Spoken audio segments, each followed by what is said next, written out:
President Trump just yesterday proposing a 100% tariff on all foreign-made movies, saying that this is a national security issue and a response to foreign propaganda. Which this actually fascinates me because he said, let's pull up that Truth Social. Yep, the movie industry in America is dying a very fast death. Other countries are offering all sorts of incentives to draw our filmmakers and studios away from the United States.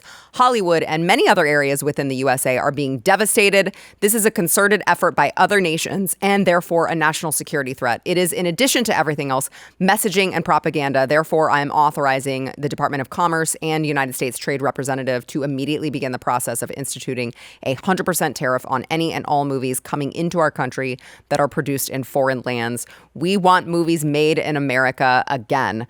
And so obviously, like, this is not just to protect jobs, but it goes to what we've been talking about this whole episode, which is protecting our culture. And I want to let's listen to President Trump on that. The movie tariffs. Yeah, the movie tariffs, what they've done is other nations have been stealing the movies, the movie-making capabilities from the United States. And I said to a couple of people, what do you think? I've done some very strong research over the last week, and we're making very few movies now. Hollywood is being destroyed. Now, you have an incompetent, grossly incompetent governor that allowed that to happen, so I'm not just blaming other nations, but other nations, a lot of them, have stolen our movie industry. And I'm saying, if they're not willing to make a movie inside the United States, then we should have a tariff on movies that come in. And not only that, governments are actually giving big money. I mean, they're supporting them financially. So that's sort of a threat to our country in a sense. And it's been a very popular thing. I can tell you one thing, movie makers love it. Now, listen, Hollywood hates this guy, right? So once again, the benevolent Donald Trump strikes again. Yeah, the merciful Donald Trump strikes again. These people have called for his assassination. These people held up his, a fake head of his, like they had just cut his head off. I mean, these people despise this guy. You forget the brave and heroic George Clooney had to write after he saw Joe Biden's decline in firsthand. He had to say that Joe Biden had to get off the ticket. That's a great point. That was one of the acts of bravery from Hollywood. That's a great point. Thank you so much, George Clooney. I had to ask that. Yeah. Well, we didn't know it until right in that moment when Joe Biden was on stage. There were no other clues that we could use to know that. And so, it's interesting to watch it. I don't disagree with the guy. I would say that I think that we need to start deregulating some of these industries. We need to make it probably easier for some of these. I don't know enough about the movie industry to know if that's one of them. All I do know on that topic is that we have some legislators in Texas who are trying to make it easier for Hollywood to come here. And I'm like, the hell we want these people here. I don't want those people here. They don't share my values. So how do you navigate that without welcoming more of their shitty culture in Hollywood? This one first? I was just going to say, generally, I think that I agree with you, Sarah, and that filmmaking should be more accessible. We alluded to this earlier with, like, we're in the stuck culture, but when people think of, like, American culture, they think of entertainment, this, like, larger than life, Hulk Hogan, Hollywood, Top Gun, things like that. Yeah. And we are sort of recycling these old franchises, like even with Top Gun. We're not really, like, doing anything good. And there actually are, believe it or not, a lot of really talented right-wing artists and filmmakers who are looking to be successful, but they're unable to because obviously they're going to be gatekept from these like larger studios. Mm-hmm. And so insofar as it's easier for them to make the films that they want to make and distribute them to a mass audience, like that's going to be good for us. And I'm sure that that is somewhat in alignment with, the general vector of like America First policies and, doing what Trump is doing. So I would be supportive of it for that alone. But then also when you think about the temperament of Donald the Merciful, again, doing favors for industries which have persecuted him because it's probably the right thing to do by the American people. It's the same thing with a lot of the favors he's done for the pro-life movement, who a lot of their spokespeople were coming out against him, saying he was insufficiently pro-life despite the promises that he delivered on in his first administration, or libertarians who have been very critical of him in many cases, and then he gets in there and he pardons the Silk Road guy, he does X, Y, Z, and so he consistently is like doing favors and doing right by people because it's the right thing to do, despite people saying he has bad temperament because he'll go on Twitter and, threaten to blow up a country every now and then. I mean, who among us, right? So yeah, I'm a big fan. Yeah, I agree with Doyle.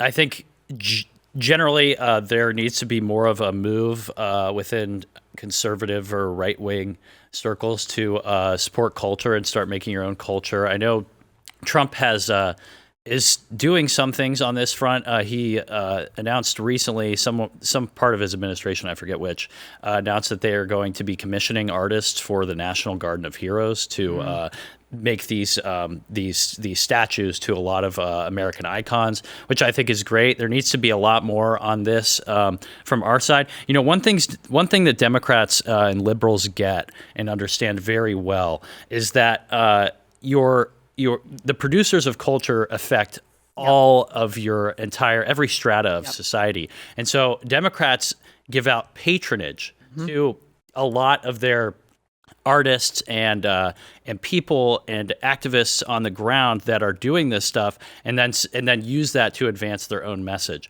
So I think the right has to get a lot better at that. There's nothing more radicalizing. One of the many radicalizing things about this current moment is going back and watching old movies and TV shows. If you watch movies from I almost exclusively watch movies that are like 90s and 1980s now because they're just so much better than any of the slop that's coming out nowadays. But if you watch like the old Christmas Vacation or Chevy Chase or Butch Cassidy or the Smokey and the Bandit I watched recently. These are phenomenal American movies, okay? Yeah. And part of the issue that Trump recognizes is that all of our movies a lot of them are slop, but a lot of them are indeed injected with a lot of this foreign influence. We have to have a person of every race and culture and creed in every movie now. All the superheroes look different and they're all from different parts of the world. This is not it doesn't present a coherent message to an audience. It doesn't look American. It's not what America used to be. America produced some of the greatest writers and movies and TV shows ever, like in the history of the world, the best entertainment and culture. And it's because it was American and it told American stories. I think this is a wonderful move. And I think maybe one way we could solve this and be a little quicker about it is just have Mel Gibson roll a couple tanks into Hollywood, California, and say we need to stop until we figure out what's going on. Dude, it's getting so bad that it's making me miss the diversity of the 1980s, where you could tell like, white guy, black guy, Chinese guy. Now it's just like it's so ambiguous because everybody's like literally a melting pot. It's like you just hit shuffle on the human genome, and you can't even tell like what ethnicity they are or what race they are. And yes, gender neutral, all androgynous. So it's like literally you took every component of human DNA and just hit shuffle, and then there's your person on the, I don't even know if it'd be an actor or an actress. And so, yeah, I almost miss when it was like, okay, we got to have like black, white guy, buddy cop, like that sort of thing. Like I can live with that. I'll go back to that. I'm sorry. I was too greedy. I was too selfish. I see how bad it could be. If you like this clip and you want to see the full episode, click here. And if you want to subscribe to the channel, come on, you know you do. Click here.